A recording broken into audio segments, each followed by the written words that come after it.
Hello students, welcome to our channel. आज हम बात करने वाले हैं कुलम्स लॉ के बारे में।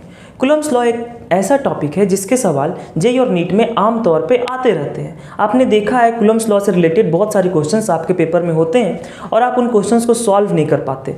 वो क्यों नहीं कर पाते, उसका रीज़न क्या है? उसका रीज़न बड़ा सिंपल है कि आपने आज तक टॉपिक को इन डेप्थ में नहीं जाना है।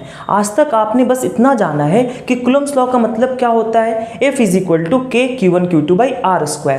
बट इससे भी चीज़ें थोड़ी अलग हैं। हमें सीखना पड़ेगा कि कैसे कुलम्स लॉ के सवाल को सॉल्व करते हैं। पहले सबसे बेसिक सी बात करते हैं कि इस चैप्टर का नाम क्या है। सर, चैप्टर का नाम है इलेक्ट्रोस्टैटिक्स। इलेक्ट्रोस्टैटिक्स का मतलब क्या? इलेक्ट्रो मतलब चार्ज पार्टिकल्स, स्टैटिक्स मतलब एट रेस्ट। हम बात कर रहे हैं उन चार्जेस के बारे में जो कि रेस्ट पर है। रेस्ट का मतलब स्थायी है, मतलब रुके हुए हैं, वो चल नहीं रहे हैं। मैंने कहा ठीक है सर। अगर मैं बात करूं कुलम्स लॉ के बारे में तो ये वैलिड किसके लिए है? ये केवल और केवल रुके हुए चार्जेस यानी कि स्टैटिक चार्जेस के लिए वैलिड है। ठीक है भाई।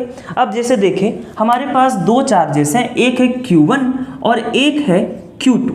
ये दोनों चार्जेस एक दूसरे को अट्रैक्ट भी कर सकते हैं, रिपेल भी कर सकते हैं। लेकिन करेंगे क्या सर? अट्रैक्ट करेंगे या रिपेल करेंगे?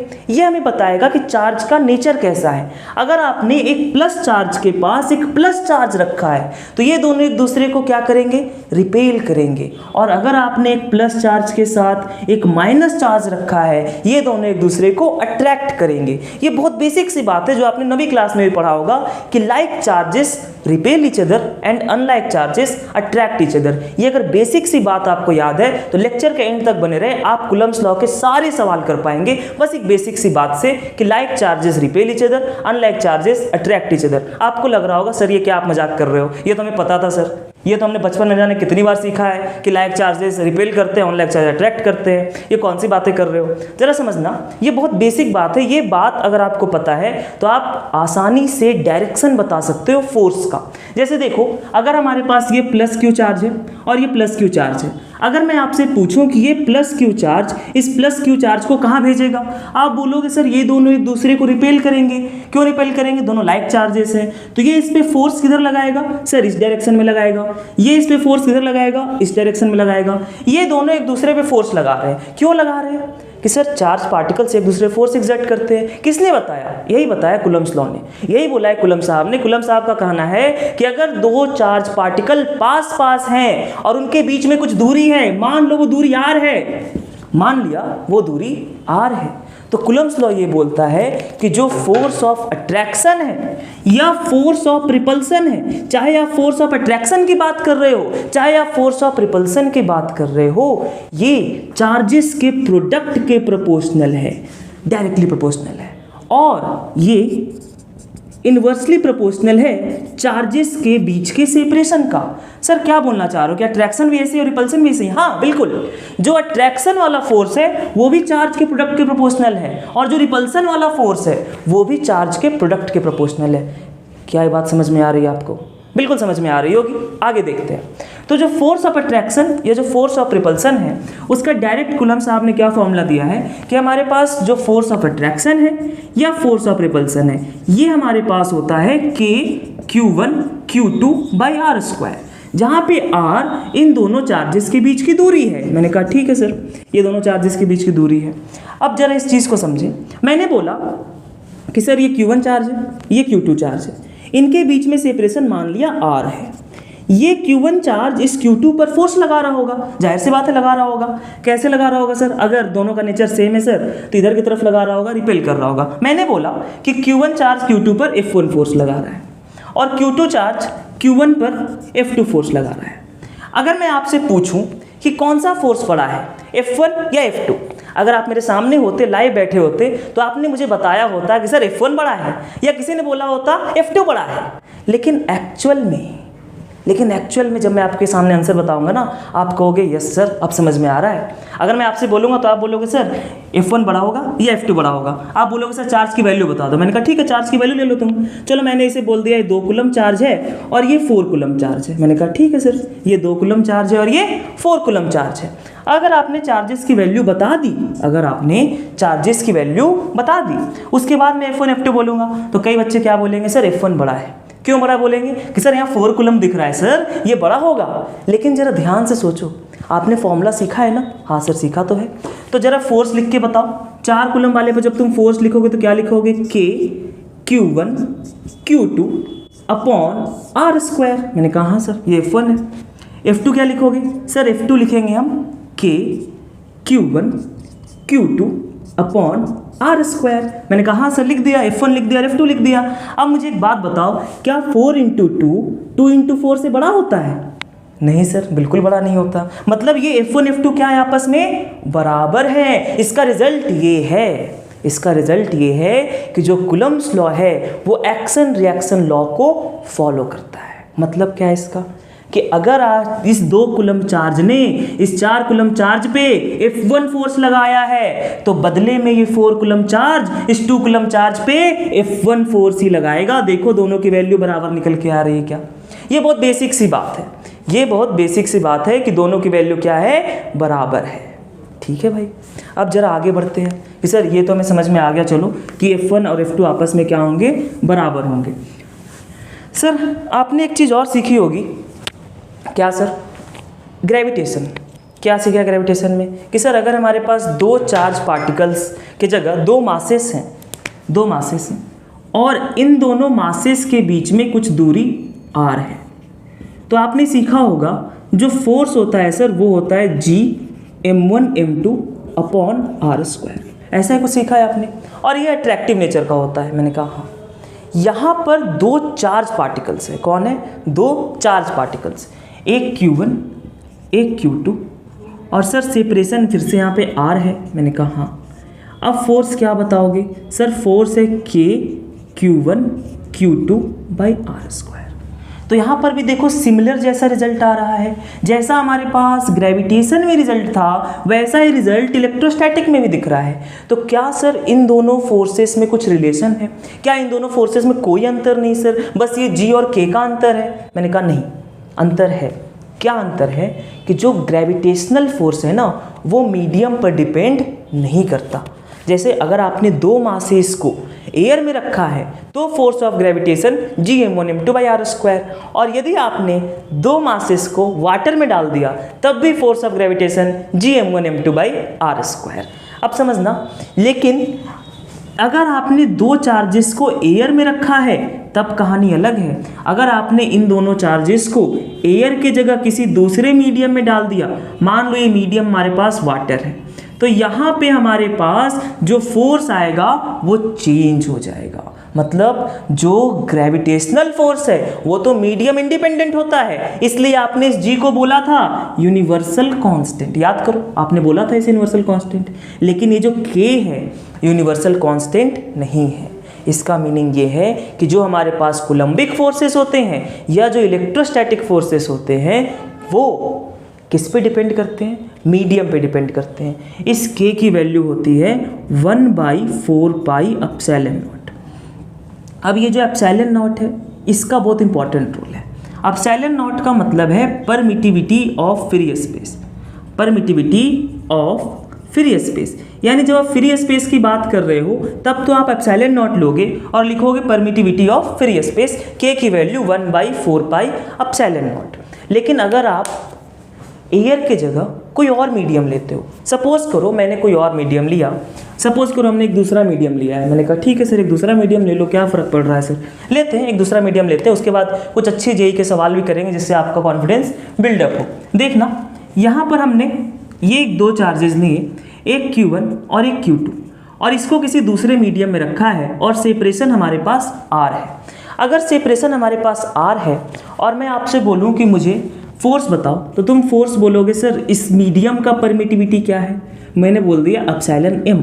तो फोर्स बताओगे 1/4 pi epsilon m Q0 Q2 by R square. देखो जब एयर था ना तो यहाँ पर क्या था? Epsilon not, that is permittivity of free space. अब कौन है? Epsilon m, that is permittivity of medium, कि इस मीडियम का परमिटिविटी क्या है। अब इस परमिटिविटी जो हमने लिखा ना कि सर ये आपने क्या लिखा है? मीडियम की परमिटिविटी। यहाँ पर एयर था तो एयर में क्या कहानी थी बच्चे कि ये Q1 ये Q2 ये एयर, सेपरेशन R। तो तो सर यहाँ पे क्या लिख रहे थे कि एक जगह 1/4 pi epsilon naught. Epsilon not क्या है? परमिटिविटी ऑफ फ्री स्पेस, यानी जब फ्री स्पेस था तो एप्सिलॉन नॉट, जब कोई मीडियम आ गया तो एप्सिलॉन एम। सर ये जो मीडियम की परमिटिविटी है और ये जो एयर की परमिटिविटी है या फ्री स्पेस की परमिटिविटी है, क्या इनमें कोई रिलेशन होता है सर? मैंने कहा हाँ बिल्कुल होता है। इस चीज़ को समझना, epsilon M is equal to epsilon naught into epsilon R. ये जो एप्सिलॉन आर है इसे हम बोलते हैं डाई इलेक्ट्रिक कॉन्स्टेंट। क्या बोलते हैं बच्चे? Dielectric constant. Dielectric constant क्या है? मीडियम की परमिटिविटी और एयर की परमिटिविटी का रेशियो है। डाई इलेक्ट्रिक कॉन्स्टेंट क्या है? मीडियम की परमिटिविटी और एयर की परमिटिविटी का रेशियो है। अगर आपके सामने सवाल आया और सवाल ने बोला कि दो चार्जेस हैं और उन दोनों चार्जेस के बीच में लगने वाला फोर्स 4 न्यूटन है, मैंने कहा ठीक है 4 न्यूटन है। हमने उन दोनों चार्जेस को उठाकर एक दूसरे मीडियम में डाल दिया, सपोज करो किसी वाइल में डाल दिया, और उस वाइल का डाई इलेक्ट्रिक कॉन्स्टेंट 2 है, तो जो फोर्स है ना वो 2 टाइम से कम हो जाएगा। क्या बोल रहे हो सर? जरा ध्यान से देखना इस चीज़ को। एप्सिलॉन आर क्या है? मीडियम की परमिटिविटी अपॉन एयर की परमिटिविटी। मीडियम की परमिटिविटी अपॉन एयर की परमिटिविटी। मैंने कहा सर बिल्कुल, मीडियम की परमिटिविटी अपॉन एयर की परमिटिविटी। तो जरा देखें, अगर मैं फोर्स लिख रहा हूँ, जरा इस चीज़ को समझते हैं। ये जो आपने सीखा है अभी डाई इलेक्ट्रिक कॉन्स्टेंट, इसी का एप्लीकेशन थोड़ा सा देखें, फिर कुछ सवालों पर आएंगे। कि हमारे पास ये मान लो पहले हमारे पास एयर था और ये हमारे पास Q1 चार्ज था और ये Q2 चार्ज था, सेपरेशन R था, तो फोर्स क्या बताओगे? K की जगह क्या आ जाएगा? Air 1/4 pi epsilon not Q1 Q2 by R square. ठीक है, बिल्कुल सही है सर, कोई दिक्कत नहीं। आपने इन दोनों चार्जेस को उठाया और उठाकर किसी मीडियम में डाल दिया Q1 Q2, और यहाँ पर भी सेपरेशन आपने R रखा है, और ये जो मीडियम की परमिटिविटी है वो ना देकर आपको दिया है कि इसका रिलेटिव परमिटिविटी 4 है। मैंने कहा ठीक है, रिलेटिव परमिटिविटी 4 है। पहले फोर्स ये था, अब नया फोर्स क्या बताओगे? इसे इक्वेशन नंबर 1 मान लेते हैं एक पल के लिए। मान लिया ये हमारे पास इक्वेशन नंबर 1 है, जो हमारे पास दो चार्जेस के बीच में लगने वाला फोर्स हमने लिखा है। अब यहाँ पर देखना आगे क्या कहानी बनेगी। आप लिखोगे जो फोर्स है वो आएगा हमारे पास K Q1 Q2। अब K की जगह कौन आएगा? 1/4 pi epsilon not of medium Q1 Q2 by R square. ये जो मीडियम की परमिटिविटी आपने लिखी है, ये जो मीडियम की परमिटिविटी आपने लिखी है, ये क्या होगा सर? ये होगा हमारे पास epsilon naught into epsilon R. अभी अभी आपने सीखा कि जो मीडियम की परमिटिविटी है वो क्या होती है? Epsilon naught into epsilon R होती है। मैंने कहा हाँ बिल्कुल सर। तो एफ डैश को क्या लिख सकते हो बच्चे? एफ डैश को लिख सकते हो 1/4 pi epsilon naught epsilon R Q1 Q2 by R square. मैंने कहा ठीक है। अब ये जो टर्म है ऐसे लिखोगे 1/एप्सिलॉन R Q1 Q2 4 pi epsilon naught R square. अगर आप इक्वेशन नंबर 1 को देखो, ये इक्वेशन नंबर 1 ही तो लिखा हुआ है। मैंने कहा हाँ सर, ये इक्वेशन नंबर 1 ही लिखा हुआ है, यही तो है इक्वेशन नंबर 1।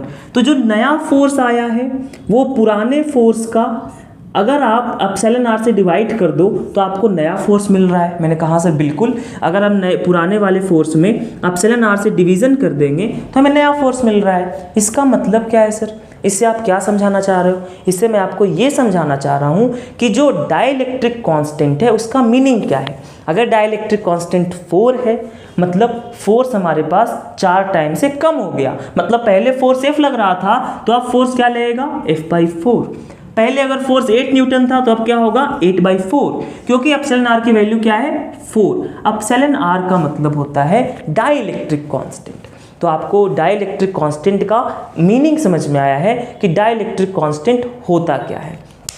अब कूलम्ब्स लॉ में एक छोटी सी बात और है, उस छोटी सी बात को करेंगे। उससे पहले एक दो सवाल करते हैं, बेसिक लेवल के क्वेश्चन करते हैं कूलम्ब्स लॉ के, जो आपने भी सीखा है। अब देखो, सबसे बड़ा जो गेम आने वाला है वो है डायरेक्शन का, कि आपको डायरेक्शन जज करना आता है या नहीं आता है। अगर आप डायरेक्शन जज करना सीख जाओगे तो कूलम्ब्स लॉ के सारे सवाल बड़े आसानी से हो जाएगा। जैसे मैंने आपके सामने देखो कुछ सवाल करते हैं कूलम्ब्स लॉ के, कि आपने बेसिक क्या सीखा है अभी तक कूलम्ब्स लॉ में? सर अभी तक हमने यही सीखा है कि फॉर्मूला क्या होता है हमारे पास के Q1 Q2 by R square. अब देखना, अगर मैंने यहाँ पे कुछ ऐसा रखा है कि सर हमारे पास देखो ये हमारा ओरिजिन है और यहाँ पर हमने एक कूलम का चार्ज रखा और ये हमारा पॉइंट है 2,0, यहाँ पर हमने 2 कूलम का चार्ज रखा, ये पॉइंट है 4,0 और यहाँ पर हमने एक 4 कूलम का चार्ज रखा। अगर मैं आपसे बोलूँ कि हमारे पास इस 2 कूलम वाले चार्ज के कारण और इस 4 कूलम वाले चार्ज के कारण इस 1 कूलम वाले चार्ज पे जो कि ओरिजिन पे रखा है कितना फोर्स लगेगा। Force on 1 coulomb charge placed at origin, जो चार्ज ओरिजिन पे रखा है उस पे टोटल फोर्स कितना लगेगा। अगर मुझे ये बताना है कि 1 कूलम वाला चार्ज जो ओरिजिन पे रखा है उस पे नेट फोर्स कितना लगेगा, तो हम कैसे बताएंगे। मैंने कहा देखो ये 2 कूलम वाला चार्ज दिख रहा है आपको, हाँ सर दिख रहा है। ये 1 कूलम वाला चार्ज दिख रहा है क्या, हाँ सर दिख रहा है। ये इसको क्या बोलेगा, अपने पास बुलाएगा या अपने से दूर भेजेगा। तुम कहोगे सर ये 2 कूलम का चार्ज पॉजिटिव है और ये 1 कूलम का चार्ज पॉजिटिव है, तो ये 2 कूलम वाला चार्ज 1 कूलम वाले को इधर की तरफ फेंकेगा। मैंने कहा हाँ बिल्कुल। ये 4 कूलम वाला कहाँ भेजेगा, सर ये 4 कूलम वाला भी इधर भेजेगा क्योंकि दोनों क्या है, पॉजिटिव। तो अगर मैं ध्यान से देखूं जो ओरिजिन पे चार्ज रखा है 1 कूलम वाला, उसकी कंडीशन को मैं अगर समझने की कोशिश करूं तो एक फोर्स इधर की तरफ है, दूसरा फोर्स भी इधर की तरफ है। तो अगर मैं नेट फोर्स बताना चाहूं कि नेट फोर्स क्या होगा इस चार्ज पर, तो आप क्या बताओगे, सर जो नेट फोर्स होगा ना वो होगा F net is equal to, इसकी वजह से मान लो F1 और इसकी वजह से मान लो F2, F1 plus F2। F1 की वैल्यू क्या होगी, सर F1 की वैल्यू होगी K, Q1 यानी कितना 2, Q2 कितना 1 coulomb divided by R square, आर कितना है 2 का स्क्वायर यानी कि 4। F2 कितना होगा बच्चे, K Q1 यानी 4 कूलम, Q2 यानी 1 कूलम डिवाइडेड बाई आर का स्क्वायर, दूरी कितना है सर 4 का स्क्वायर कितना 16। ये हो गया 2, ये हो गया 4, आंसर आएगा आपके पास K/2 प्लस K/4।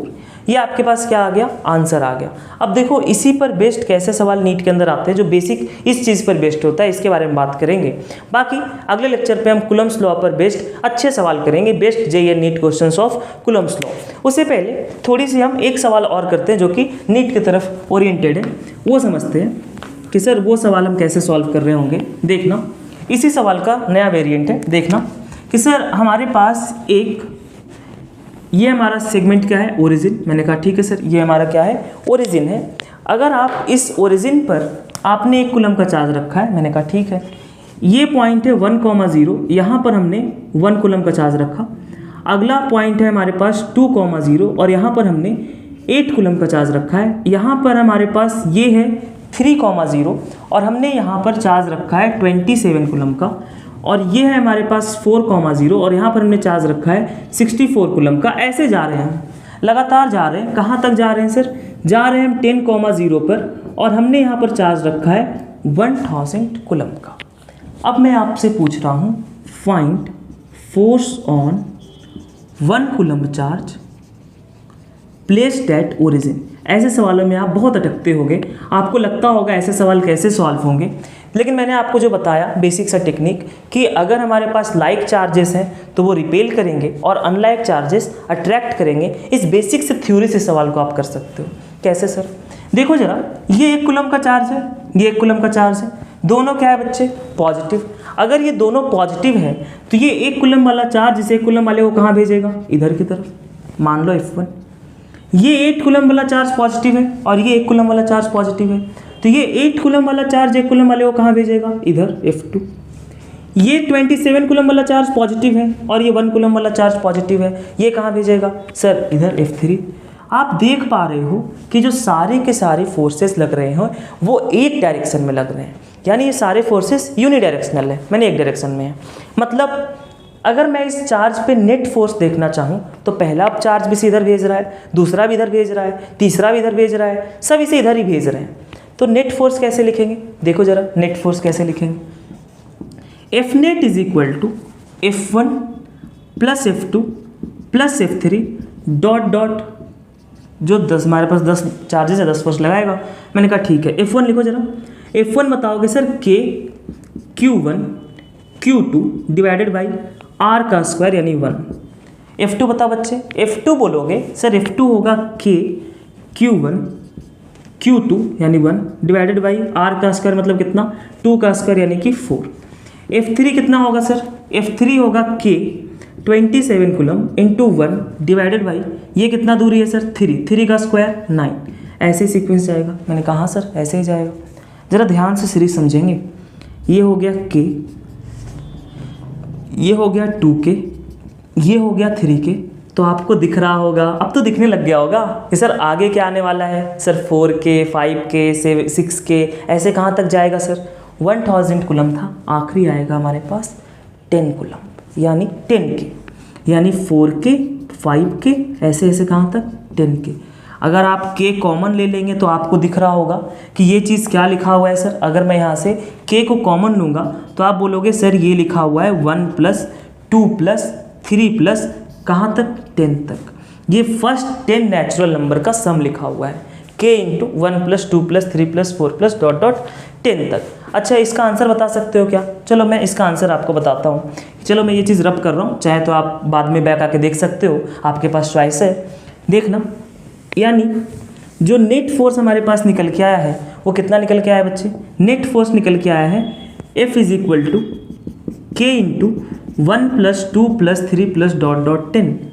तो ये कितना हो जाएगा 2 1 + 3 3 + 6 ऐसे करेंगे। देखो फर्स्ट n नेचुरल नंबर का सम होता है, अगर 1 + 2 + 3 + ... n लिखा हुआ है ना, तो फर्स्ट n नेचुरल नंबर्स का सम होता है n × n + 1/2। हमारे पास कहाँ तक का सीरीज बना हुआ है बच्चे? हमारे पास सीरीज बना हुआ है 1 से लेकर 10 तक का। तो सम क्या होगा सर? सम होगा 10 × 10 + 1 n × n + 1 अपॉन 2। ये होता है हमारे पास sum to n terms, n natural numbers का सम। मैंने कहा ओके, ये क्या हो जाएगा 5। सम कितना आ गया सर 5 × 10 यानी 55। तो नेट फोर्स क्या हो गया भाई? नेट फोर्स हो गया 55 K। आई होप आपको आज का लेक्चर समझ में आया होगा और आपके कूलम्स लॉ से रिलेटेड जो भी बेसिक माइंडसेट था वो क्लियर हुआ होगा कि सर K Q1 Q2/r² लिख देने से केवल फॉर्मूला नहीं हो जाता। हमें सीखना पड़ेगा कि चार्ज का नेचर कैसा है, चार्ज के नेचर की वजह से हम फोर्स बता पाएंगे। और देखो कितने आसान सवाल आते हैं, हम उसे टफ बना देते हैं। कई बार चीज़ें आसान होती है और हम टफ बना देते हैं चीज़ों को। इन्हीं शब्दों के साथ आज का लेक्चर समाप्त करते हैं। अगले टाइम पर जब हम मिलेंगे तो कूलम्स लॉ से रिलेटेड और अच्छे सवाल कर रहे होंगे या कोई एक नया टॉपिक चूज़ कर रहे होंगे, जैसा मैं एस्टिस करता रहा हूँ। ठीक है, फिर मिलते हैं नेक्स्ट।